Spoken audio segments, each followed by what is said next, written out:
మన దేశంలో గని కార్మికుల జీవితాలు నిరంతరం దుమ్ము ధూళితో ముడిపడి ఉంటాయి.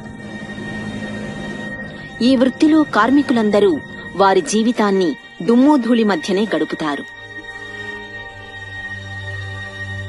దీని ఫలితం దుమ్ము ధూళి వలన సోకే రకరకాల వ్యాధులు.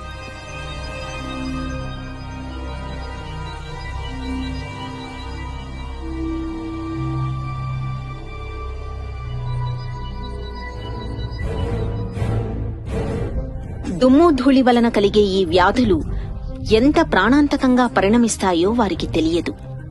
ఇలాంటి వ్యాధులు సోకిన వారిలో తొలుత శ్వాస తీసుకోవడం కష్టమవుతుంది.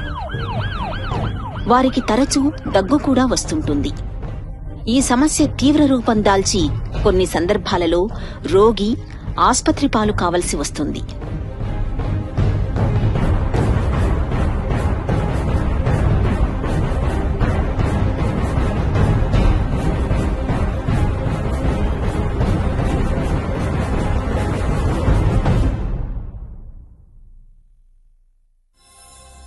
ఈ నేపథ్యంలో గనుల్లో ఎగసే రకరకాల దుమ్ము ధూళి వల్ల కలిగే వివిధ వ్యాధుల గురించి మీకు అవగాహన కల్పించడం, వాటి బారిన పడకుండా ఉండేందుకు ముందు జాగ్రత్త చర్యలు, నివారణ గురించి సూచనలివ్వడం కోసమే రూపొందించబడింది ఈ డాక్యుమెంటరీ.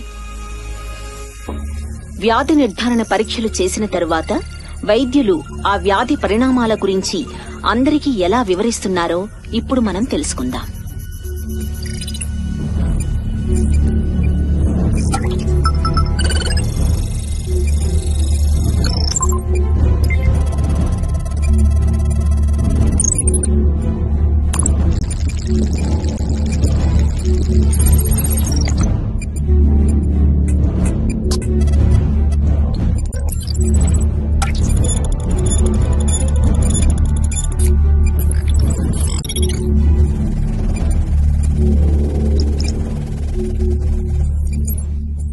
మానవ ఊపిరితిత్తులు సమర్థమైన యంత్రం లాంటిది.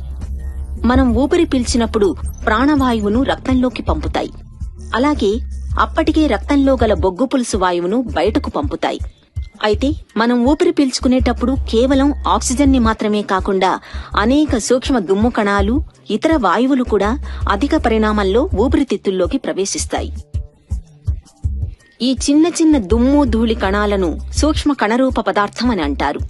ఇది ఊపిరితిత్తుల్లోకి వెళ్లడం వలన రకరకాల వ్యాధులు సోకుతాయి. 5 నుంచి 10 మైక్రాన్ల పరిమాణంలో ఉండే కణపదార్థం ప్రవేశించగానే మనం కొద్దిసేపు దగ్గగానే బయటకు వచ్చేస్తుంది. అయితే అందులో 0.5 నుండి 5 మైక్రాన్ల పరిమాణం మేర ఊపిరితిత్తుల అంతర్భాగంలో క్రమేణా పేరుకుపోయి అనేక వ్యాధులకు కారణమవుతుంది.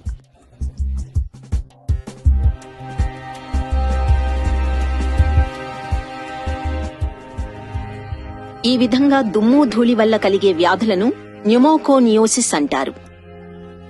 వివిధ రకాల దుమ్ములో ఇనుప ధూళి వల్ల కలిగే వ్యాధిని సిడరోసిస్ అంటారు.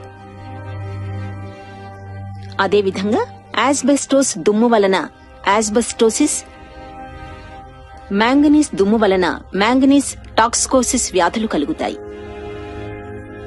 అలాగే మన దేశంలోని గనులలో ఇసుకపాళ్లు అధికం కావడం వలన ఈ ఇసుక ధూళి కార్మికులలో సిలికోసిస్ వ్యాధి సోకడానికి కారణమవుతోంది. మన దేశంలోని కార్మికులలో అధిక శాతం గని కార్మికులే ఈ వ్యాధి బారిన పడ్డారని అనేక పరిశోధనలు, గణాంకాలు పేర్కొంటున్నాయి. సిలికోసిస్ వ్యాధి సోకిన వ్యక్తికి మొదటగా శ్వాస తీసుకోవడం కష్టమవుతుంది. నడిచేటప్పుడు ఆయాసం ఎక్కువగా ఉంటుంది. నిద్రలేమితో బాధపడుతుంటారు. సరిగ్గా శ్వాస తీసుకోలేని కారణంగా ప్రాణవాయువు కొరత ఏర్పడి మానసిక సమతౌల్యం కోల్పోయే దుస్థితి వస్తుంది. న్యూమోనియాతో కూడా బాధపడతారు.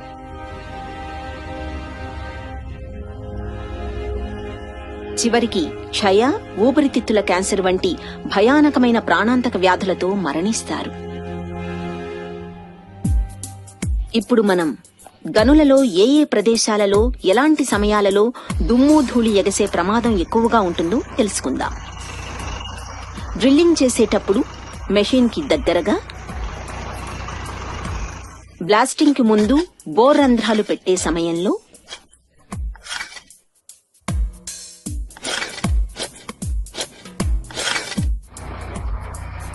ఖనిజాల లోడింగ్ అన్లోడింగ్ సందర్భాలలో,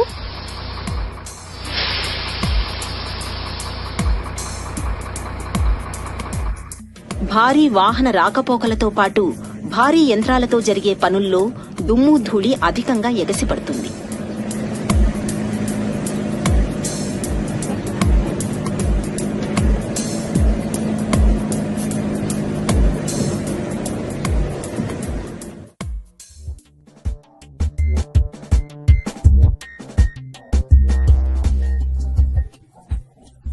ముఖ్యంగా గనుల వంటి ప్రమాదకర ప్రదేశాలలో దుమ్ము అధికంగా ఎగసిపడ్డం వలన వ్యాధుల బారిన పడే ముప్పు ఎక్కువ.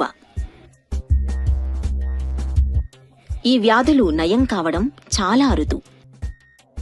కాబట్టి క్రమం తప్పకుండా వైద్య పరీక్షలు చేయించుకుంటూ సకాలంలో వాటిని గుర్తించి తొలి దశలోనే వాటి దుష్ప్రభావాల నివారణకు ప్రయత్నించాలి.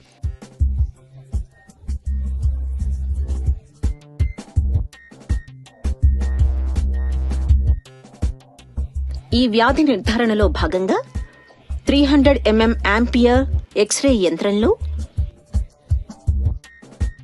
ఛాతీ ఫోటోగ్రఫీతో సహా స్పైరోమెట్రీ, ఆడియోమెట్రీ, రక్తం, మూత్రం, కఫం, నేత్ర పరీక్షలు వంటివి తప్పకుండా చేయించుకోవాలి.